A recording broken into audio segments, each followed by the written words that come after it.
रहा था उसे पेचेंको दिखाई दिया। जेनसन भी उसके पीछे उसके इलाके तक पहुंच गया, लेकिन तभी पेचेंको की टीम ने उसे पकड़ लिया। पेचेंको ने उसे बुरी तरह पीटा और वो हथौड़े से उसका सर फोड़ने ही वाला था कि जेनसन की टीम के आदमी ने आकर उसका ध्यान भटका दिया। मौके का फायदा उठाकर जेनसन ने उन पर हमला बोल दिया और सबकी हड्डी बसली एक करके उसने अंत में पेचेंको को पकड़ा।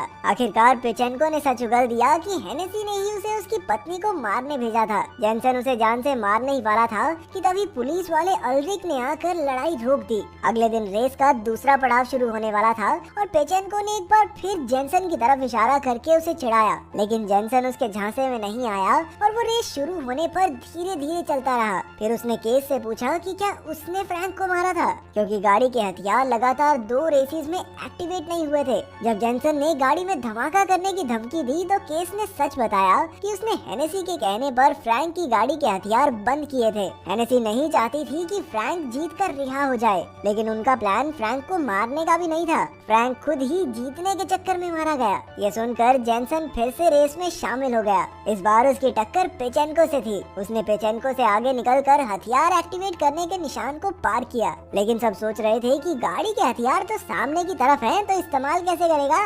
लेकिन जेनसन ने अपने मन में बोला, धूम मचा ले